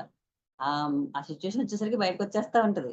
అది కూడా మనం ఈ ధ్యానంలో మనం కంట్రోల్ చేసుకోవాలి. ఆడ లేదు, మగ లేదు ఎవరైనా కూడా ఆత్మ స్వరూపులమే. ఈ ఆత్మ పరంగా మనం నేర్చుకోవాల్సింది నేర్చుకోవాలి కంపల్సరీ. ఎవరి దగ్గర నుంచో నేర్చుకోవాలి. నీ దగ్గర నేను నేర్చుకోవడం ఏంటి? నువ్వు చెప్పింది నేను వినడం ఏంటి? అన్న అహంకారం మానేసి మనం చక్కగా నేర్చుకుంటూ ఉండాలి. ఇప్పుడు విశ్వామిత్రుడి కథ చెప్పాను కదండీ! అందులో మన అరిషడ్ వర్గాలే కదా! అతను ఎంత పతనం అయిపోయాడో ఇప్పుడు చెప్పాను కదా! ఈ కథలన్నీ కూడా ఇందులో ఉన్నవే. కాకపోతే ఈ ఒక్కొక్క దాని గురించి ఒక్కొక్క నేర్చుకుంటూ మనం ముందుకెళ్తూ ఉండాలి తప్ప అందులోనే కూరుకుపోకూడదు. ఈ చెప్పాను కదా! ఈ జన్మల్లో మనం నేర్చుకుంటూ ముందుకెళ్ళాలి తప్ప మళ్ళీ హ్మ్, మళ్ళీ అంటే ఎన్ని జన్మలెత్తినా, ఎన్ని చేసినా ఒక గుణం నేర్చుకున్నా కూడా మళ్ళీ మనకు కోపం వచ్చిందనుకోండి, మళ్ళీ కిందకి పడిపోతాం. మళ్ళా ద్వేషం వచ్చిందనుకోండి కిందకెళ్ళిపోతాం. అంటే ఈ ఇప్పుడు మనలో 7 చక్రాలుంటాయి కదా! 7 చక్రాల్లో కూడా ఈ ఈ ఈ 6 గుణాలు కూడా ఉంటాయి అందులో. భయం ఉంటది అందులో. ఒక దాంట్లో భయము అలా ఎలా ఉంటాయో అయి కూడా అంతే మనం ఒక జన్మలో ఒక నేర్చుకున్నాక ఈ భయం గురించి నేర్చుకున్నాక మూలాధార చక్రం నుంచి పైకెళ్ళిపోతాం. స్వాదిష్టాన చక్రంకెళ్తాం. అలాగే స్వాదిష్టాన చక్రంలోకెళ్ళాక కూడా మనం భయం వచ్చిందనుకోండి మళ్ళీ మూలాధారలో పడిపోతాం. అలాగే ఎర్షడోరుగా కూడా అంతే. మనం నేర్చుకున్నా కూడా మళ్ళీ మనం మాయలో పడిపోయి వెనక్కెళ్ళే అవకాశం ఉంటదనమాట. ఈ మాయలో పడకుండా ఉండడానికి ఎప్పుడు కూడా స్వాధ్యాయం, సజ్జన సాంగత్యం చేస్తూ ఉండాలి. మనం ధ్యానం ఒకటే చేసుకుంటూ మన ఇంట్లో నేను చేసేసుకుంటున్నాను కదా! నేను ఎక్కడికి వెళ్ళక్కర్లేదులే నాకు బానే ఉందిలే అనుకుంటే కాదు. అంటే మనం జనంలోకెళ్ళినప్పుడే మనకి ఆ విషయం తెలుస్తది. ఎందుకంటే ఒక మునీశ్వరుడు ఉన్నాడంటండి. మునీశ్వరుడు కూడా ఇలాగే హిమాలయాలకెళ్ళి తపస్సు చేసుకున్నాడంట. ఎన్నో సంవత్సరాలు తపస్సు చేసి బోలెడు జ్ఞానాన్ని సంపాదించి అతనికైతే నేను అన్నిటిని అరిషడ్ వర్గాలను జయించేసాను. నాకు ఇంకా ఈ ఈ తిరుగు లేదని చెప్పేసి అయితే సరదాగా జనంలోకెళ్దాం అని చెప్పేసి హిమాలయాల నుంచి జనం దగ్గరికొచ్చాడంట. అతను యోగీశ్వరుడు కదా! చక్కగా జడలు కట్టేసి ఒక కాషాయ వస్త్రం ధరించి ఉంటాడు కదా! స్వామీజీ, స్వామీజీ అని చెప్పేసి జనం అందరూ చక్కగా దగ్గరికెళ్ళిపోయారంట. దగ్గరికెళ్ళిపోయి దండాలు పెట్టేస్తూ ఏదో హడావిడి చేసేస్తూ ఎవడో ఒకడు కాలు తొక్కాడంట. కాలు తొక్కేసరికి నొప్పెడుతది కదా కాలు. ఈమ లేచిపోయాడంట. ఎవడ్రా నా కాలు తొక్కింది అసల బుద్ధుందా అంటూ మొత్తం తిట్టడం మొదలుపెట్టాడంట. మొదలుపెట్టేసరికి స్వామీజీ కదా! ఆయన తిడుతుంటే ఎవరు మాట్లాడట్లేదు. పక్కనున్నారు తప్ప ఏమనట్లేదు. తర్వాత కొంతసేపటికి ఆయనే కంట్రోల్ అయ్యి, అయ్యయ్యో! ఇన్నాళ్ళు ఏకంగా ఒక 50, 60 సంవత్సరాలు ధ్యానం చేసుంటాను. ఇన్నాళ్ళు ధ్యానం చేశాను. అక్షరయోగాలను నేను జయించేసాను అనుకున్నాను. కానీ నాకిక్కడ జయించడం ఏం తెలిసింది, కాలు తొక్కగానే కోపమొచ్చేసింది. నాకెక్కడ జయించడం అనేది తెలియలేదనమాట. అయితే నేనింకా జయించాలి అని అతనికతనే రియలైజ్ అయ్యాడంట అక్కడ. అంటే ఏంటి ఎంతసేపు ఎక్కడ ధ్యానం చేసినా, ఏం చేసినా మనం నేర్చుకోవాల్సింది నేర్చుకున్నాక, అది జనంలోకెళ్ళినప్పుడే మనకు తెలుస్తది అక్కడ మన కంట్రోల్ వచ్చిందా లేదా అన్నది. జనంలో ఉన్నప్పుడే మన ఇంట్లో ఉండి మన ఒంటరిగా ధ్యానం చేసేసుకుంటే ఏం తెలుస్తది? ఏం తెలీదు. జనంలోకెళ్ళి చక్కగా ధ్యానం క్లాసులు జరుగుతూ ఉంటాయి. లేతే పిరమిడ్‌లో క్లాసులు జరుగుతూ ఉంటాయి. ధ్యాన మహాచక్రాలు జరుగుతూ ఉంటాయి. ప్రతి చోటికి చక్కగా వెళ్ళి, మనం అందరితో కలిసి ఫ్రెండ్‌షిప్ చేస్తూ, అప్పుడు మన లోపల ఉన్న గుణాలు కరెక్ట్ అయితున్నాయా లేదా? కరెక్ట్‌గా ఉన్నామా లేదా? అన్నది మనం అక్కడ చెక్ చేసుకోవాలి. అంతేగాని చాలామంది ధ్యానం నేర్చుకుంటున్నారు తప్ప, నేర్చుకున్నాక మళ్ళీ ఇంటికెళ్ళి చేసుకుంటున్నానులే అని చెప్పేసి, ఇంటికెళ్ళి చేసేసుకుంటున్నారు. ధ్యానం సెంటర్‌కెళ్ళడం గాని, పిరమిడ్‌కెళ్ళడం గాని ఏం చేయట్లేదు చాలామంది. కానీ అవన్నీ కంపల్సరీ ఉంటేనే, మనం ఎప్పటికప్పుడు మాయలో పడిపోకుండా మళ్ళీ, మళ్ళీ తిరిగొచ్చేస్తూ ఉంటాం. ఇంట్లో ఇప్పుడు ఎవరో తిట్టారనుకోండి, ఇప్పుడు గొడవే జరిగిందనుకో, మనం ఆ గొడవలోనే మునిగిపోతూ ఉంటాం ఇంట్లోనే ఉంటే. అదే మనం ఇలాగ ఏ సజ్జన సాంగత్యం చేసుకుంటూ, మనం స్వాధ్యాయం చేసుకున్నాం అనుకోండి, ఇప్పుడు నేను చెప్పే పాయింట్‌లో కొంతమంది కనెక్ట్ అవ్వచ్చు కదా! ఆహా! నేను ఇలా కోప్పడకూడదు అయితేని. అయితే మా అత్తగారి మీద కోప్పడకూడదు అన్న విషయం కొంతమంది కనెక్ట్ అయ్యి తెలుస్తూ ఉంటది. అప్పుడు వాళ్ళు మళ్ళీ మాయ నుంచి బయటకొచ్చేస్తూ ఉంటారు కదా! అందుకే ఇయన్నీ వింటూ ఉండాలి ఎప్పుడు కూడా. ఆ! నెక్స్ట్ మనం మళ్ళీ టాపిక్‌లోకొచ్చేద్దాం. మోహం అయింది కదండీ! ఆ మోహం వల్ల కూడా చాలా రకాల అనారోగ్యాలు కలుగుతూ ఉంటాయి. అవి కూడా మనం అదే మోహం కాదు, మోహం అయిపోయిన తర్వాత ఇది కూడా అయిపోయింది. హ్మ్. కామం, క్రోధం, లోభం, మోహం, మదం, అహంకారం. అహంకారం గూడా అయిపోయింది. తర్వాత లాస్ట్‌ది మాత్సర్యము. అంటే ఏంటి? అసూయ. అసూయ అంటే ఏంటి? ఇప్పుడు మనకు తెలుసు కదా! మన దగ్గరున్నా లేకపోయినా పక్కోళ్ళు కొంటే చాలు మనకు అసూయ వచ్చేస్తా ఉంటది. కదండీ! కామన్ అందరికి. అందరికీ కామన్ అది. ఇప్పుడు ఒక వస్తువు అయ్యుండొచ్చు, ఒక చీర అయ్యుండొచ్చు, ఒక నగ అయ్యుండొచ్చు, ఒక ఇల్లే అయ్యుండొచ్చు, కారే అయ్యుండొచ్చు, ఏదైనా కూడా మనకి లేనిది ఇంకొకళ్ళకుంటే మనకి అసూయ కలుగుతూ ఉంటది. ఈ అసూయ వల్ల కూడా మనకి చాలా అనర్థాలు జరుగుతూ ఉంటాయి. ఎందుకంటే, ఈ అసూయ అనేది మన దగ్గర లేకపోవడం వల్ల వచ్చింది. కానీ మనకది ఉండాలా? లేదా? అన్నది మన ప్రకృతి ద్వారా మనకు తెలుస్తూ ఉంటది. మనం ఇప్పుడు పక్కోళ్ళకి ఉంది కదా! మనం కారు కోరేసుకుంటే మనకు కారొచ్చేస్తదా? రాదండి. ఆ కారుకి సంబంధించిన గుణాలన్నీ మనలో ఉండాలి. కారంటే ఏంటి? మన ఒక కుటుంబానికి సంబంధించింది కారు. అంతే కదా! మన కారులో అంటే మన వైఫ్ అండ్ హస్బెండ్, పిల్లలు. లేకపోతే మన అత్తగారు, మామగారు లేదా ఒక అమ్మ, నాన్న. అలా ఒక ఫ్యామిలీతో ఎళ్ళేదే కదా! అప్పుడు మన ఫ్యామిలీ రిలేషన్స్‌తో కరెక్ట్‌గా ఉంటే కనక మనకి కారనేది మనకక్కడ డబ్బున్నా లేకపోయినా మనకక్కడ ఉన్న సిట్యుయేషన్ ఉన్నా లేకపోయినా కూడా ఆ కారనేది మనకి అమృతదనమాట అక్కడ. మనం కోరుకున్నంతలోనే అక్కడేం జరగవు. మనం దానికి తగ్గట్టుగా మన గుణాలను కూడా మార్చుకుంటూ ఉంటేనే అక్కడ కారనేదని ఏదైనా కూడా మనకి వస్తదనమాటండి. అలాగా పక్కింటోళ్ళకి ఉంది కదా అని మనం అసూయ పడితే మనకొస్తదా? రాదు కదా! అసూయ అనేది అది కూడా మనకి ఒక బద్ధ శత్రువే అనమాట అది. ఆ అసూయ వల్ల కూడా మనకి ఏంటంటే లోపల నుంచి ఒక గ్యాస్ట్రిక్ ట్రబుల్ గాని, అలాంటివన్నీ కూడా వస్తూ ఉంటాయన్నమాట.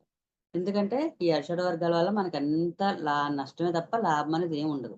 వీటిని మనం కంట్రోల్ చేసుకోవాలి. అంతేగాని అణగదొక్కకూడదు. అణిచేసుకోకూడదు లోపల. అంటే ఈ మనకున్నాయి అని చెప్పడానికి కొన్ని రకాల సింబల్స్ కూడా మనకు తెలుస్తూ ఉంటాయి. ఎందుకంటే ఒక గ్యా గ్యాసు, గ్యాస్‌కి సంబంధించిన సమస్యలంటే గ్యాస్ స్టవ్‌కి సంబంధించిన సమస్యలు. ఒక పొయ్యి గాని, గ్యాసు సిలిండర్ గాని, లేతే గ్యాస్ ట్యూబ్ గాని, గ్యాస్ లైట్ గాని వీటికి సంబంధించిన ఏ సమస్యొచ్చినా కూడా అది క్రోధానికి సింబల్ అనమాట. ఒక అదే ఒక పొగ గొట్టం గాని, హోటల్స్‌లో పొగ గొట్టాలొస్తూ ఉంటాయి కదా! అలాంటివి అలాంటికి నిప్పుకు సంబంధించింది ఏదొచ్చినా కూడా మనకి అది క్రోధానికి సంబంధించిందని లెక్కేసుకోవాలి మనం. అంటే ఈ ఇంట్లో మనం వంటింట్లో పని చేసుకున్నప్పుడు మనకు తెలుస్తూ ఉంటాయి కదా! గ్యాస్‌కి సంబంధించినయి ఏమైనా వస్తూ ఉంటాయి. అంటే మనకి లోపల ఎక్కడ కోపం ఎక్కువగా ఉందని లెక్కనమాట. అది మనం కంట్రోల్ చేసుకోవాలన్నమాట. చెప్పాను కదా! ధ్యానం ద్వారానే ఎక్కువ కంట్రోల్ అవుతదని. అలాగే హ్మ్. మనకి కోరికలు ఎక్కువగా ఉన్నాయంటే చిన్న చిన్న పాములు కలలో కనిపించినా, లేతే మనకు ధ్యానంలో కనిపించినా లేతే ఏదైనా సినిమా చూస్తున్నప్పుడు టీవీలోనో ఎక్కువగా మనకు అదే సిట్యుయేషన్ కనిపిస్తూ ఉందనుకోండి. చిన్న చిన్న పాములు. అలాంటివొస్తే గనక అది కోరికలు ఎక్కువగా ఉన్నట్టనమాట. అలాగే పెద్ద పెద్ద పాములుంటాయి. అది మనకి మెడిటేషన్‌లో ఎనర్జీ ఎక్కువొచ్చిద్ది. పెద్ద పాము ఒకటే కనిపిస్తుంటే అది మాత్రం ఎనర్జీగా ఉన్నట్టు. చిన్న చిన్న పాములొస్తాయేంటి కోరికలు ఎక్కువగా ఉన్నట్టు. అలాగే ఒక ఏనుగు. ఒక ఏనుగనేది ఆహ్, చక్కగా అది నడుస్తూ చక్కగా హాయిగా ఎళ్తూ ఉంటే అది మనలో ఉన్న అహంకారానికి గుర్తు. అంటే మనం కరెక్ట్‌గానే ఉన్నాం లెక్క. అదే ఒక ఏనుగు గేంకరిస్తూ గట్టిగా పరిగెట్టేస్తూ అందరినీ జడిపించేస్తూ అలా ఉందనుకోండి. అంటే అహంకారం మనకి ఎక్కువగా ఉన్నట్టు లెక్కనమాట. అది కూడా మనం అలాంటి సింబల్స్ ద్వారా మనం తగ్గించుకోవాలన్నా తెలుసుకోవాలన్నమాట మనం. ఎప్పుడు ఇయే కాకుండా ఎర్షడ్ వర్గాలు అన్నిట్లికి కామన్‌గా ఏంటంటే ఒక కమోట్. మనకి రిటర్న్ కమోట్ ఉంటది కదండీ! కమోట్‌కి సంబంధించిన ఏ సమస్యలొచ్చినా కూడా అంటే ఫ్లష్ సరిగ్గా పనిచేయకపోవడం, వాటర్ సరిగ్గా కొట్టకపోవడం, ముందు వెళ్ళినోళ్ళు సరిగ్గా క్లీన్‌గా ఉంచకపోవడం, లేతే పబ్లిక్ టాయిలెట్స్‌లో కూడా మనకు క్లీన్‌గా ఉండకపోవడం, అలాంటివన్నీ కమోట్‌కి సంబంధించిన ఏదొచ్చినా కూడా అది ఎర్షడ్ వర్గాల్లో ఎక్కడో లోపం ఉందనేది విషయం తెలుస్తది. అంటే కామన్‌గా అన్నిట్లికి కలిపనమాట. లిటిల్ మెకానిక్‌కి సంబంధించింది ఏదైనా కూడా మనకి అది ఒక అరిషడ్ వర్గాలకి సంబంధించిందనమాట. బాత్రూము, లెట్రిన్ అన్నీ కూడా.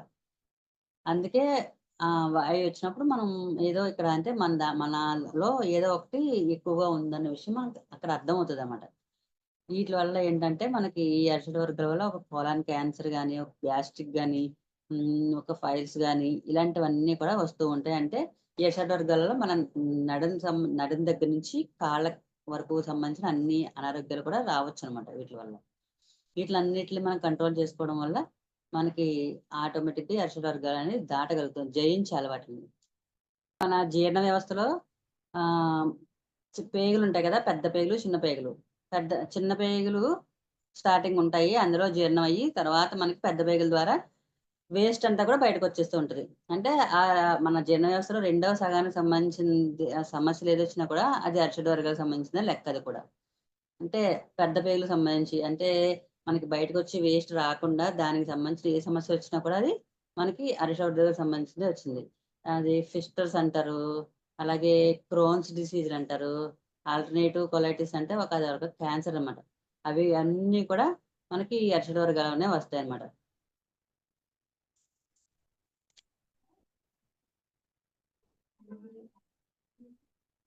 నెక్స్ట్ టాపిక్ వచ్చేసి 5 సామ్రాజ్యాలు.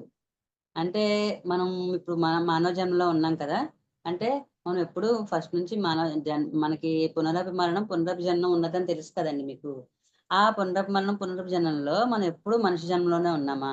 లేతే మనకి ఇంకేమైనా జన్మలున్నాయా? అన్నది ఒకసారి తెలుసుకుందాం. ఎందుకంటే మనకి 5 రకాల కింగ్‌డమ్స్ ఉంటాయి. ఒకటి ఖనిజ సామ్రాజ్యము, వృక్ష సామ్రాజ్యము, జంతు సామ్రాజ్యము, మానవ సామ్రాజ్యము, లాస్ట్‌ది దైవ సామ్రాజ్యం. అంటే మనం స్టార్టింగ్ జన్మల్లో మనం ఖనిజాల కిందే పుడతాం ఫస్ట్. అంటే ఖనిజాలంటే ఏంటి? రాళ్ళు, రప్పలు, గుట్టలు, కొండలు ఇవన్నీ కూడా మనం ఎత్తిన జన్మలే అవన్నీ కూడా. మనం ఆటిలోంచి మనం అలా జన్మలు ఎత్తుకుంటూ ముందుకొస్తూ ఉంటామన్నమాట. ఆ జన్మల్లో ఏంటంటే రాళ్ళు, రప్పలు అన్నీ ఏంటి ఒక చోట స్థిరంగా ఉంటాయి. అంతే కదా! అవి ఎక్కడికి కదలవు, ఏమి చెయ్యవు. ఎప్పుడు స్థిరంగా అక్కడే ఉంటాయి. కానీ ఒక్కొక్కసారి చూసారా కొండ చర్యలు విరిగి పడిపోవడము, ఆ కొండ కూలిపోవడము, రాలిపోవడం, పొడి పొడి కింద అయిపోవడం చేస్తూ ఉంటది. అంటే ఏంటి అక్కడ దాని లైఫ్ అనేది అయిపోయిందని లెక్కనమాట. పొడి కింద రాలిపోతూ ఉంటది. ఖనిజాలు కూడా చూడండి ఒక ఇనుము కూడా చూడండి. ఇనుము తుప్పు పట్టేసి పొడి కింద అయిపోతూ ఉంటది. అలాగే ఆ ఖనిజాలకు కూడా లైఫ్ టైమ్ అనేది ఉంటది. కాకపోతే కొన్ని వేల సంవత్సరాలు ఉంటది కాకపోతే. మనకిక్కడ 100 సంవత్సరాలు ఎలా ఉంటదో అక్కడ కొన్ని వేల సంవత్సరాల కాలంలో మనం ఆ ఖనిజాలను మనం చూస్తాం. ఆ ఖనిజాల్లో స్థిరత్వం అనే గుణం ఉంటదనమాట. తెలుసు కదా! మనం ఖనిజాలనేవి ఏంటి రాళ్ళు, గుట్టలు అన్నీ చక్కగా ఒకే చోట ఉంటాయి. స్థిరంగా ఉంటాయి. అంతే కదా! అలా అలా స్థిరత్వంగా ఉండడం అనేది ఆ ఖనిజ సామ్రాజ్యం నుంచి మనం నేర్చుకోవాలి. మనం ఎప్పుడైతే ఖనిజ సామ్రాజ్యంలో ఉండి, ఆ స్థిరత్వం అనే గుణం సంపాదించుకొని, ఆ స్థిరత్వంలో కొంత బోర్ కొడతది కదా! ఏంటి నేనిక్కడే ఉండిపోయాను. ఇలాగే ఉండిపోవాలా? ఇంక స్థిరంగానే ఉండాలా? నేను కదలనా? కదిలేలాగా నేను చేయలేనా? కదిలే జన్మలు నాకు రావా? అని ఒక ఊహొచ్చిందనుకోండి ఆ కొండలకి వాటిలకి, అప్పుడు ఆ సామ్రాజ్యం దాటి వృక్ష సామ్రాజ్యంలోకెళ్తదనమాట. కానీ ఈ ఖనిజ సామ్రాజ్యంలో ఈ ఖనిజాలతో పాటు ఇప్పుడు రాళ్ళు, రప్పలే కాకుండా మన బంగారము, డైమండ్స్, వజ్రాలు ఇవన్నీ కూడా మనకి ఖనిజాల్లోకే వస్తాయి కదండీ! అలాగే మన కళల్లో గాని, మన అనుభవాల్లో గాని అంటే స్థిరత్వం అనే గుణం మనం ఇంకా నేర్చుకోవాలి అని అర్థం. అంటే ఆ గుణాన్ని నేర్పడానికే అవన్నీ మన కళల్లో గాని, అనుభవాల్లో గాని వస్తూ ఉంటాయి. లేదు మనం ఒక డైమండ్స్ గాని, బంగారం గాని, వజ్రాలు గాని, ఒక కెంపులు అలాంటివేమైనా వచ్చినాయనుకోండి మనకి. అప్పుడేంటంటే మనం ఈ స్థిరత్వం అనే గుణంలో చక్కగా ఉన్నాము అని అర్థం అనమాట అక్కడ. అంటే ఈ స్థిరత్వం అనే గుణంలో బాగా హై లెవెల్‌లోకి వెళ్తేనే మనం అక్కడ ఆ జన్మను ముగించుకొని నెక్స్ట్ జన్మలోకి వెళ్తాం. అలాగే కొన్ని వేల సంవత్సరాలు అలాగా ఖనిజ సామ్రాజ్యంలో మనం ఆహ్, జన్మలు తీసుకున్న తర్వాత అక్కడ స్థిరత్వం అనే గుణం నేర్చుకున్న తర్వాత వేరే గుణం నేర్చుకోవడం కంటే అప్పుడు మనం వృక్ష సామ్రాజ్యంలోకి అడుగు పెడతాం అనమాట. ఆ వృక్ష సామ్రాజ్యంలో ఏంటి? వృక్షాలు ఏం చేస్తాయండి మనకి? వృక్షాలు అన్నీ ఇస్తాయి కదా! చక్కగా పళ్ళిస్తాయి, పువ్వులిస్తాయి, కాయలిస్తాయి, ఆకులిస్తాయి. కొన్ని రకాల చెట్లు అయితే వేర్లు తింటాము. కాండం తింటాం. అన్నీ తినేస్తాం. అంటే ప్రతీది కూడా ఆ వృక్షంలో ఉన్న ప్రతి పార్ట్ కూడా మనకు ఉపయోగపడతాయన్నమాట. అలాగే ఎండిపోయాక కూడా అవి కట్టెలుగా ఉపయోగపడతాయి. చక్కగా మనకి ఇల్లు కట్టుకోవడానికి చెక్కల కింద మనం బోలెడు ఫర్నిచర్ తయారు చేసుకుంటున్నాం. అన్నిట్లి కింద అది ఉపయోగపడుతుంది. అంటే చెట్లు ఏం చేస్తున్నాయి మనకి? అన్నీ ఇస్తున్నాయి. అంటే చెట్ల వల్ల మనం ఏం నేర్చుకోవాలండి? ఇచ్చే గుణం నేర్చుకోవాలి. అవధులు లేని ఇచ్చే గుణం ఎప్పుడు కూడా మనం ఇస్తూనే ఉంటాయి. అవి ఇస్తున్నాయి తప్ప మన నుంచి ఏమైనా అడుగుతున్నాయా? చక్కగా కొన్ని నీళ్లు పోస్తున్నాం. అంటే మన దగ్గర ఉన్న మొక్కలకు మనం నీళ్లు పోస్తున్నాం తప్ప అడవుల్లోని, కొండల్లోని ఉన్న మొక్కలకు మనం నీళ్ళైనా పోస్తున్నామా? చక్కగా ప్రకృతి నుంచి నీళ్ళు తీసుకుంటున్నాయి. ప్రకృతి నుంచి బోలెడు రకాలు మనకి ఇస్తున్నాయి అవి. అలాగే ఆ చెట్ల నుంచి మనం ఏం నేర్చుకోవాలి? ఇచ్చే గుణం నేర్చుకోవాలి. ఈ మనకి ఎప్పుడైనా కళల్లో గాని జానంలో గాని, మొక్కలు బాగా పచ్చని మొక్కలు మనకి అనుభవంలోకి వచ్చినాయనుకోండి. అప్పుడు మనకి స్థిరత్వం అనే గుణం ఉన్నట్టు లెక్క.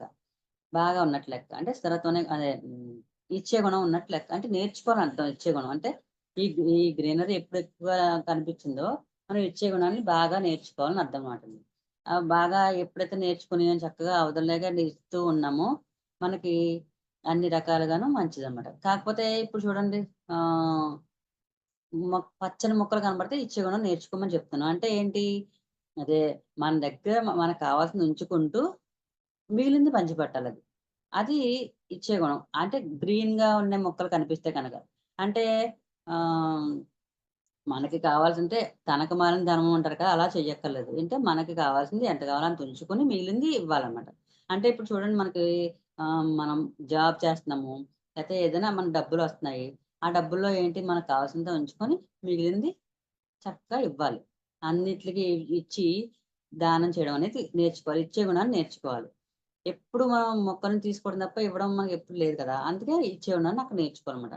అదే ఒక ఎండిపోయిన కట్టెలు గాని, పుల్లలు గాని, ఎండిపోయిన చెట్టు గాని, కాండం గాని అలాంటివి ఎక్కడన్నా కనిపించినాయనుకోండి, అది కూడా ఒక చెట్టే గదా!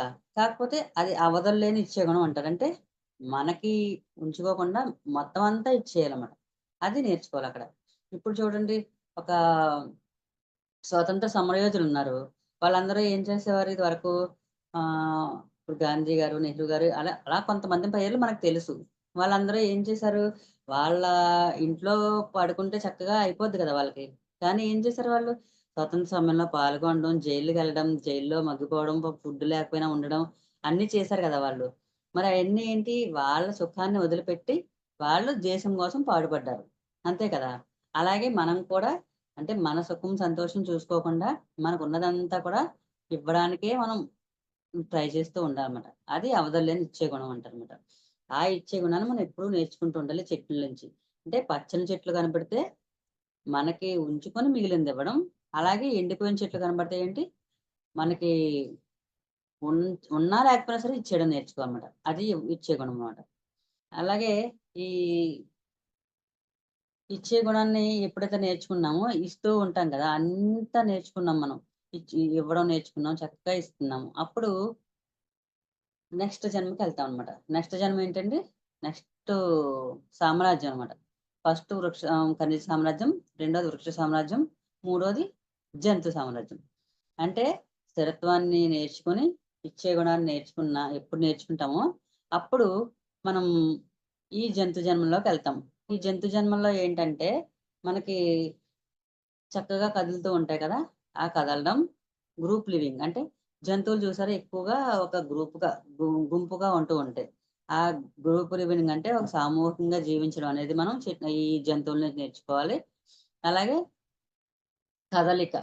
కదలిక అనేది నేర్చుకోవాలి. అంటే ఒక చోట ఉండవు కదా! జంతువులు అలా తిరుగుతూ ఉంటాయి. అలా తిరుగుతూ ఆహారం తింటూ ఉంటాయి తప్ప ఎప్పుడూ ఒక చోట స్థిరంగా ఉండిపోవు. మనం మామూలుగా ధ్యానం నేర్చుకుంటున్నాము. ధ్యానం ఇలా జూమ్‌లో వింటున్నాము. లేతే పీఎంసీ ఛానెల్‌లో వింటున్నాము. ఆహ్, ఇలాగ నేను జూమ్‌లో చెప్పినట్టే కొంతమంది క్లాస్‌లో కూడా చెప్తున్నారు. కానీ పక్క ఊరికెళ్ళమన్నా, ఎక్కడికన్నా ఎళ్లి జాయిన్ చెప్పమన్నా, "అయ్య బాబోయ్! నాకిక్కడ కుదురుతది. నేను చెప్పలేను. నేనెళ్ళను. నాకే భయం. నేనొక్కదాన్నే వెళ్ళలేను" అంటూ ఉంటారు. కదండీ! మరి అలాంటప్పుడు మనకక్కడ ఈ చలనము అనే గుణం ఎక్కడ నేర్చుకున్నట్టు? అంతే కదా! మనం నేర్చుకున్న దాన్ని 10 మందికి పంచాలంటే, మన పక్క పక్క గ్రామాలకు కూడా వెళ్ళి చెప్పడం అనేది నేర్చుకోవాలి ముందు. అలా ఎప్పుడు చెప్తామో అప్పుడు ఈ జంతు జ సామ్రాజ్యంలో మనకి డెవలప్‌మెంట్ అనేది కనబడుతదనమాట. ఎందుకంటే ఈ జంతువులనే వాటికి ఎప్పుడూ చక్కగా గ్రూప్‌గా తిరుగుతూ ఉంటాయి. ఎప్పుడూ ఆహ్, అలాగా గ్రూప్ లివింగ్ అనేది మనం నేర్చుకుంటాం కదా! ఆ గ్రూప్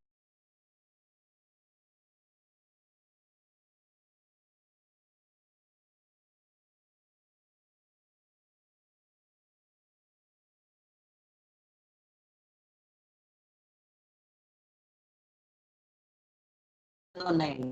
ఇంటి మీద ఒక్కొక్క గదికి వేసుకున్న పిరమిడ్‌లనమాట. మేము మేడం స్టక్ అయిపోతున్నారు మీరు. వాయిస్ బ్రేక్ వస్తుంది. స్టక్ అయిపోతున్నారు.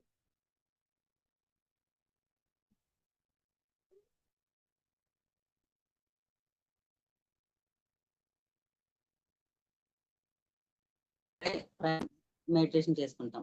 అలాగే ఒక అమావాస్యకైతే మాత్రం వేరే ఒక పిరమిడ్‌లో కూర్చొని మెడిటేషన్ చేసుకుంటాం. అందరం ఒక చోటకెళ్ళి చేసుకుంటాం. నా ఇంట్లో ఉంది కదా! సరిపోద్దనుకుంటే కాదు కదా అక్కడ.